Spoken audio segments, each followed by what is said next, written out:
Hello दोस्तों, मैं हूं प्रोफेसर आर अग्रवाल और आप देख रहे हैं मेरा चैनल पेन पेपर एजुकेशन। दोस्तों, इस चैनल में आप सभी का स्वागत है। दोस्तों, आज का मेरा टॉपिक है पाश्चात्य शिक्षा की अवधारणा एवं शिक्षा के उद्देश्यों को प्रभावित करने वाले कारक, अर्थात concept of western education, factors influencing AIIMS of education. तो चलिए जानते हैं कि पाश्चात्य शिक्षा की अवधारणा क्या है। तो दोस्तों, अंत तक वीडियो में बने रहिए और जानिए कि क्या है पाश्चात्य शिक्षा की अवधारणा और कौन कौन विचारकों ने इसमें अपने अपने विचार दिए हैं। हम जानते हैं कि शिक्षा का स्थान समस्त संसार में सबसे ऊंचा है, चूँकि शिक्षा का मुख्य उद्देश्य बालक का सर्वांगीण विकास करना होता है, साथ ही उसे समाज एवं राष्ट्र के नागरिक के रूप में तैयार करना भी होता है। शिक्षा के इसी क्रम में इन उद्देश्यों की पूर्ति में अनेक भिन्नताएं देखने को मिलती हैं। ये भिन्नताएं क्या हैं? सभी विचारकों के अलग अलग विचार देखने को मिलता है। तो जिस प्रकार भारतीय विचारकों ने अपने विचार प्रकट किए, उसी प्रकार पाश्चात्य विचारकों ने भी अपने अपने विचार दिए। तो अब हम देखते हैं कि प्लेटो ने क्या कहा। प्लेटो के अनुसार शिक्षा से अभिप्राय उस प्रशिक्षण से है जो बालकों में सद्गुणों की प्रारंभिक मूल प्रवृत्तियों के विकास के लिए उपयुक्त आदतों द्वारा किया जाता है। अर्थात बालक में जो सद्गुण हम डालना चाहते हैं, उसका जो प्रारंभिक प्रवृत्ति है, जो स्टार्टिंग है, वहीं से हमें अच्छी आदतों का विकास करना पड़ता है। यह प्रशिक्षण हमें योग्यता प्रदान करता है, जिससे हमें उस वस्तु से जीवन के प्रारंभ से लेकर अंत तक घृणा करनी चाहिए और उस वस्तु से प्यार करें जिससे हमें वास्तव में प्रेम करना चाहिए। मेरी दृष्टि में वही सच्ची शिक्षा है। तो ये तो प्लेटो के अनुसार था। प्लेटो ने शिक्षा के बहुआयामी उद्देश्य निर्धारित किए। प्लेटो ने स्त्री शिक्षा के महत्व को भी स्वीकार करते हुए कहा कि पुरुष और स्त्री में कोई मौलिक भेद नहीं है, इसलिए स्त्रियों एवं पुरुषों को एक समान शिक्षा मिलनी चाहिए। लेकिन रूसो के विचार प्लेटो से काफ़ी अलग थे। रूसो के अनुसार अब हम देखते हैं, इनके अनुसार सभी अवयवों तथा शक्तियों का नैसर्गिक विकास ही शिक्षा है। रूसो ने शिक्षा को और परिभाषित करते हुए कहा कि शिक्षा का अर्थ केवल आदत है तथा नैसर्गिक प्रेरणा के अनुसार व्यवहार करने की आदत ही शिक्षा है।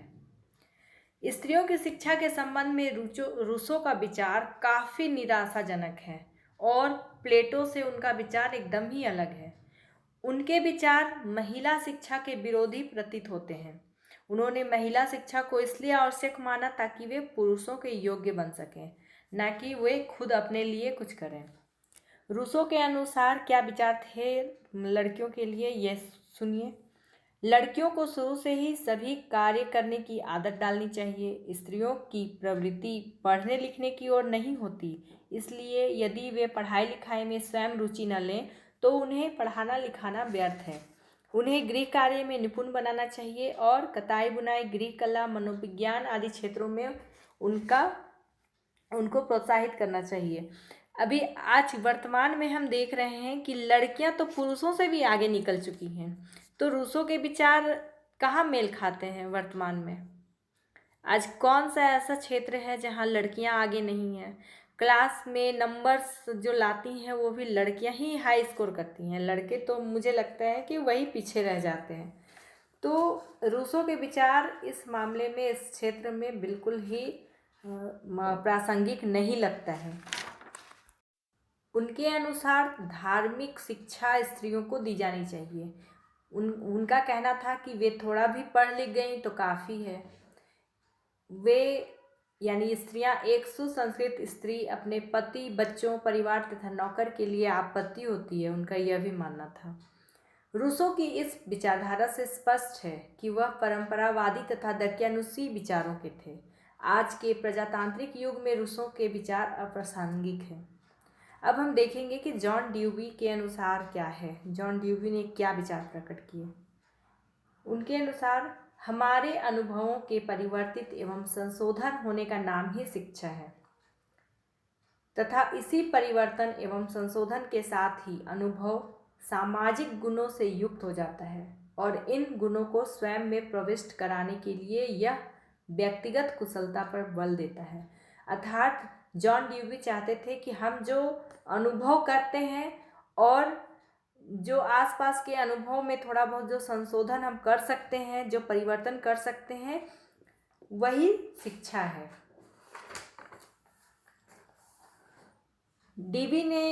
जॉन डीवी ने स्त्री शिक्षा के संबंध में भी यह स्पष्ट रूप से कुछ नहीं कहा, लेकिन वे प्रजातांत्रिक विचारधारा के पोषक हैं और इस दृष्टि से शिक्षा ग्रहण करना हर व्यक्ति का जन्मसिद्ध अधिकार मानते हैं।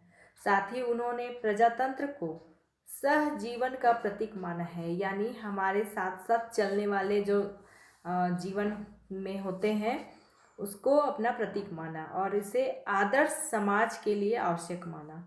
आदर्श समाज वही है जिसमें सब प्रकार के व्यवहारों में प्रत्येक व्यक्ति समान रूप से सहभागी हो सकता है। इस प्रकार स्त्री पुरुष समानता खुद ही स्पष्ट हो जाती है। अब अगला देखेंगे फ्रोबेल के अनुसार। फ्रोबेल क्या कहते हैं? फ्रोबेल के अनुसार शिक्षा का तात्पर्य एक ऐसी प्रक्रिया से है जिसमें संपूर्ण जीवन में भाग लेकर संपूर्ण जीवन को समझने और सुखी तथा समृद्ध बनाने का प्रयत्न किया जाता है। तो इस प्रकार उपरोक्त विचारकों के विचारों के आधार पर पाश्चात्य शिक्षा यानी वेस्टर्न एजुकेशन के कुछ उद्देश्य भी हैं जो हम देखेंगे। पहला उद्देश्य हम मानते हैं नागरिकता के गुणों का विकास करना, अर्थात शिक्षा ऐसी होनी चाहिए जो हमारे समाज के लिए, हमारे राष्ट्र के एक अच्छे नागरिक के गुणों का विकास करे। दूसरा पॉइंट देंगे, शिक्षा का उद्देश्य व्यक्तियों के शाश्वत मूल्यों। ये शाश्वत मूल्य क्या है? सत्यम, शिवम और सुंदरम, अर्थात जीवन में जन्म लेना या मृत्यु होना ये एक सत्य है और ये सत्य कहाँ से है? शिव है। शिव इतने सुंदर हैं, प्रकृति इतनी सुंदर है, शिव को हम पुरुष मानते हैं और पुरुष भी सुंदर है, प्रकृति भी सुंदर है, तो ये तीनों मिलके शाश्वत मूल्य बनते हैं सत्यम, शिवम, सुंदरम। तो इससे साक्षात्कार हो व्यक्तियों को। तीसरा चीज़ है नैसर्गिक व्यक्तित्व का विकास करना, यानी जो भी हमारे नेचुरल जो व्यक्तित्व हैं, जो हम जन्म लेते हैं तो कितना इनोसेंट होता है एक बच्चा, कितना उसको छल कपट दुनियादारी कुछ नहीं पता होता है, तो इसको एक नैसर्गिक व्यक्तित्व बोलेंगे। और उसी व्यक्तित्व का विकास अगर हम बुढ़ापे तक अगर करें, मरते दम तक करें, तो ऐसे व्यक्तित्व का विकास हमारी शिक्षा का उद्देश्य होना चाहिए। उसके अलावा अगला पॉइंट देंगे मानवता के गुणों का विकास करना। वर्तमान में तो देखने से ऐसा लगता है कि लोगों में मानवता समाप्त हो गई है, मगर हमारी शिक्षा का उद्देश्य यही होना चाहिए कि लोगों में मानवता, एक दूसरे का भलाई करना, एक दूसरे के प्रति सहानुभूति रखना और मदद करने की भावना, एक दूसरे का सम्मान करने की भावना के गुणों का विकास करना जरूरी है। अगला पॉइंट देंगे सामाजिकता का विकास करना। चूँकि हम समाज में रहते हैं तो समाज से अलग हम कुछ भी नहीं कर सकते। हम जानते हैं कि कुछ लोगों से मिलकर परिवार बनता है, परिवार से समाज बनता है और समाज से एक स्वस्थ समाज, एक स्वस्थ राष्ट्र का निर्माण करता है। तो इसका विकास, हम सामाजिकता का विकास बचपन से ही बच्चों में अगर हम भरते हैं तो शिक्षा का सही मायने में उद्देश्य पूर्ण होगा। और इसकी अपेक्षा हम शिक्षकों से भी करते हैं कि वे बच्चों में ऐसी शिक्षा दें कि वो अपने आप में मानवता रखें, सामाजिकता का विकास करें। और अगला पॉइंट देंगे सामंजस्य और संतुलन बनाए रखना। अगर सही मायने में कोई व्यक्ति शिक्षा ग्रहण कर रहा है, सही मायने में शिक्षित है, तो वे आपस में सामंजस्य बनाना, संतुलन बनाए रखना जरूर सीखेंगे। अगर वो सही मायने में शिक्षित नहीं है तो वो संतुलन नहीं बना पाएंगे।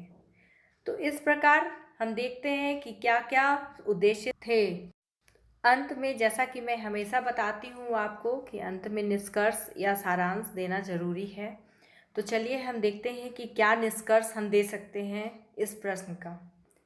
जैसा कि हम जानते हैं संक्षेप में, पाश्चात्य विचारकों के अनुसार शिक्षा वह प्रक्रिया है जिसमें बालक उपयुक्त वातावरण प्राप्त कर अपनी विभिन्न शक्तियों या क्षमताओं, ये शक्तियाँ कौन कौन सी हैं, जैसे शारीरिक, मानसिक, भावनात्मक तथा सामाजिकता, इन सभी का विकास करता है ताकि वह अपनी विभिन्न आवश्यकताओं की पूर्ति करते हुए अपने वातावरण के साथ अनुकूलन कर सके।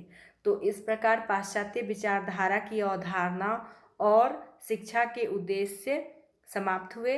अगर आपको वीडियो पसंद आया तो इसे लाइक एंड शेयर ज़रूर कीजिए, और अगर कोई कमी रह गई या कुछ और जानना है तो कमेंट्स में ज़रूर लिखिए, और चैनल को सब्सक्राइब भी कीजिए। धन्यवाद।